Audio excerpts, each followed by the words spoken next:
Oreille. Bon, Ça va le allez. faire. Dès que tu es prêt, on y va. Vas-y, on peut y aller. Allez. Il fait sa rentrée non pas des classes mais sur scène et sa première date c'est dans la région et plus précisément ce jeudi à Lyon. Lui c'est Claudio Capéo. Bonjour Claudio, bienvenue. Bonjour, merci beaucoup. Comment ça va Claudio? Comment se passe cette rentrée des classes? Écoute, ça va plutôt pas mal. Tu vois, là, on est à l'Axon, on est en pleine résidence, on est en train de travailler pour le prochain show, pour la prochaine tournée des Zéniths, avec les beaux KPO. Donc, bonjour voilà, à ça tout le avance monde. super bien, on est très contents, on est très très heureux.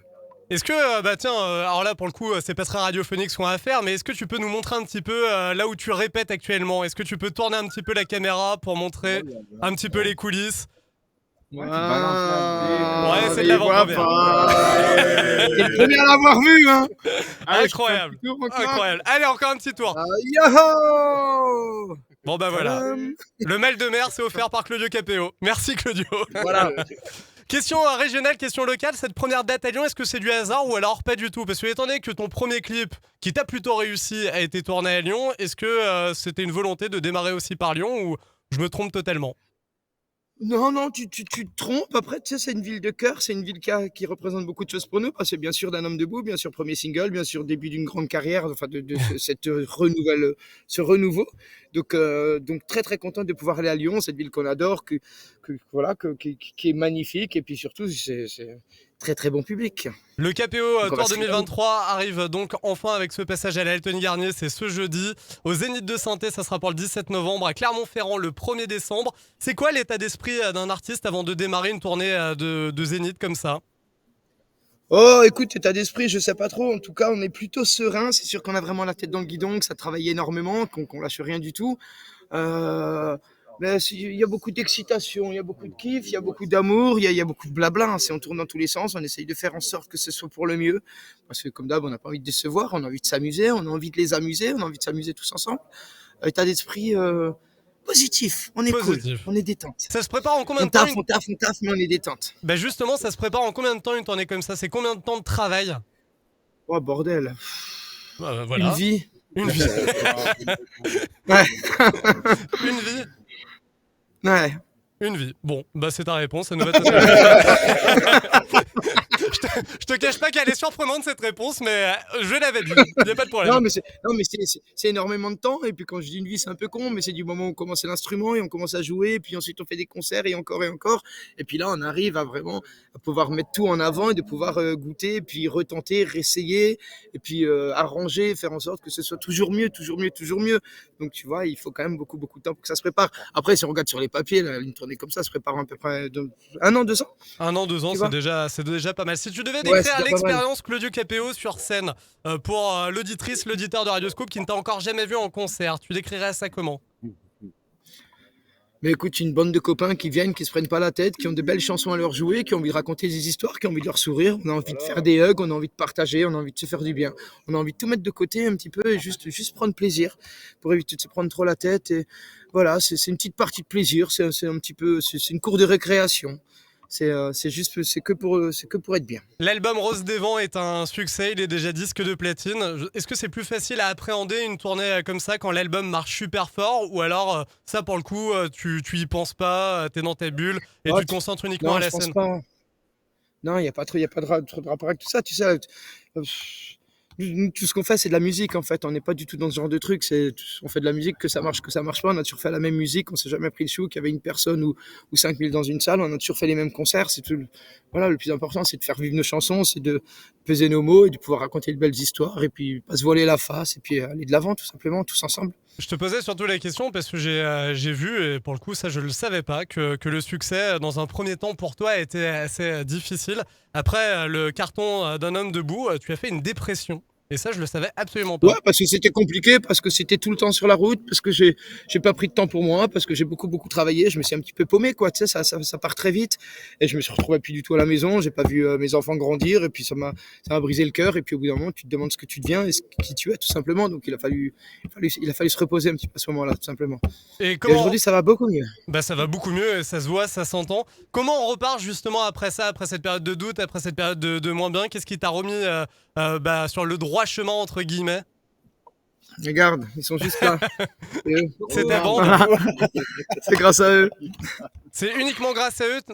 Ta famille aussi a été C'est importante. grâce à eux, je c'est grâce suppose. à l'amour, c'est tout ce qu'on m'a apporté, tout ce qu'on m'a raconté, tout ce que j'ai pu raconter, tout ce qui s'est passé.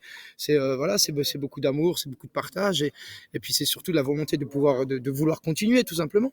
Et donc maintenant, le succès, tu le vis plutôt bien, tu le gères plutôt bien. Il y a un mode d'emploi finalement pour gérer le succès.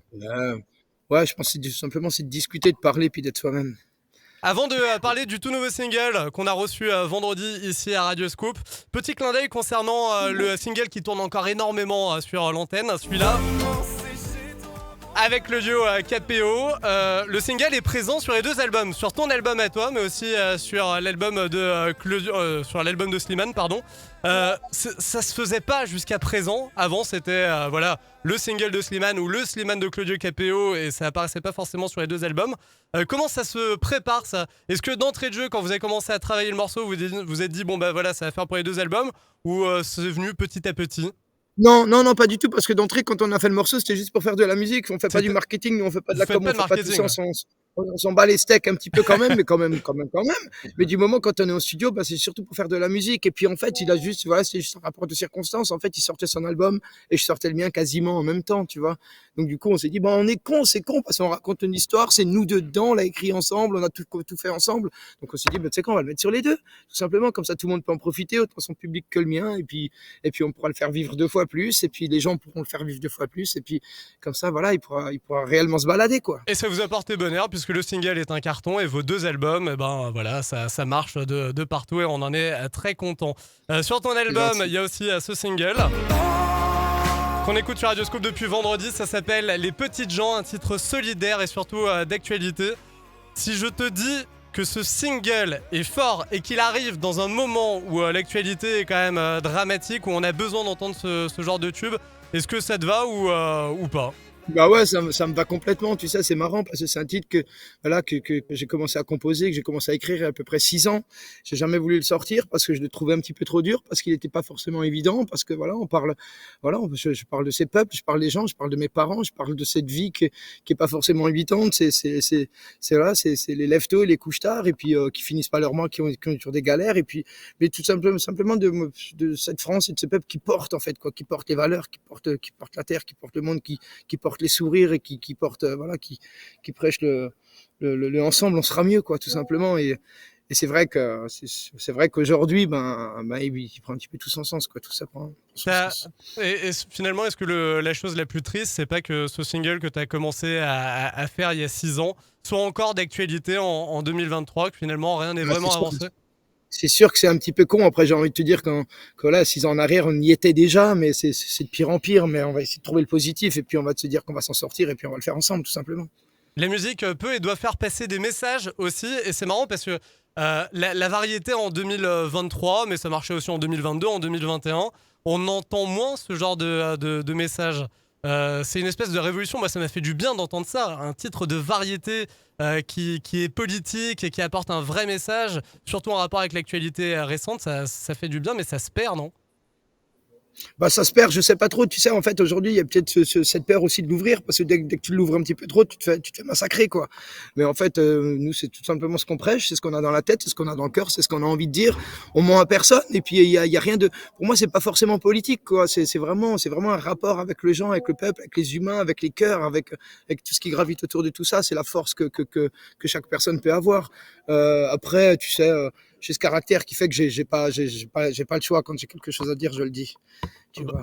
Ouais, alors, Et là, je trouve avec bienveillance, et puis le plus important, voilà, c'est le peuple qui coule dans mes veines. Il y a toujours ce rapport qui est positif derrière. je te propose, avant de boucler, de terminer ce petit moment de radio, je te propose l'interview chez toi, en rapport bien entendu avec ça. Voilà, parce qu'on aime les rapports dans ce genre, dans la petite interview formatée pour bien refermer cette émission. Tu vas vite comprendre le principe. Dès la première question, ta pièce préférée chez toi, c'est laquelle? En studio. En studio. L'objet le plus moche que tu as chez toi? On a tous un objet moche. Moi, j'ai un objet très moche. C'est un chat en ferraille qui est dégueulasse, mais je l'emmène partout avec moi. Mon manager.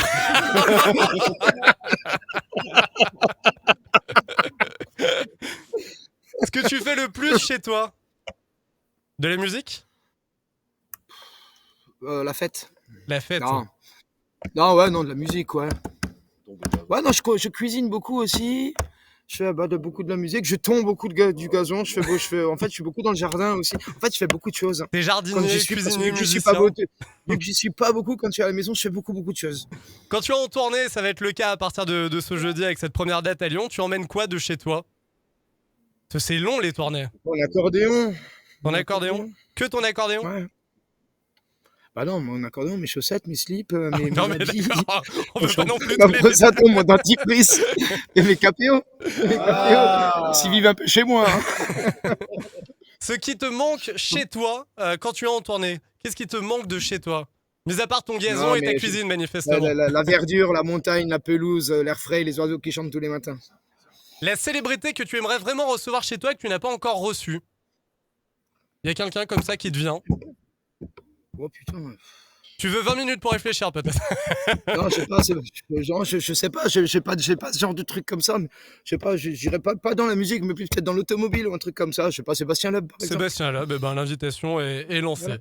Et enfin, la personne que tu n'accueillerais absolument pas chez toi. Jamais. Ouais, jamais. Marine Le Pen. Marine Le Pen, eh ben, non, on va même pas la saluer.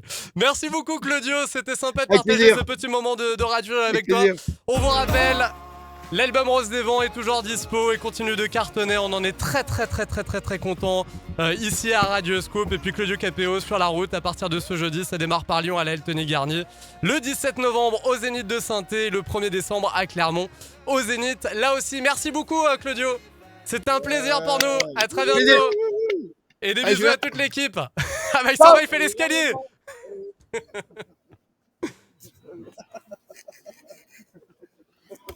Merci beaucoup.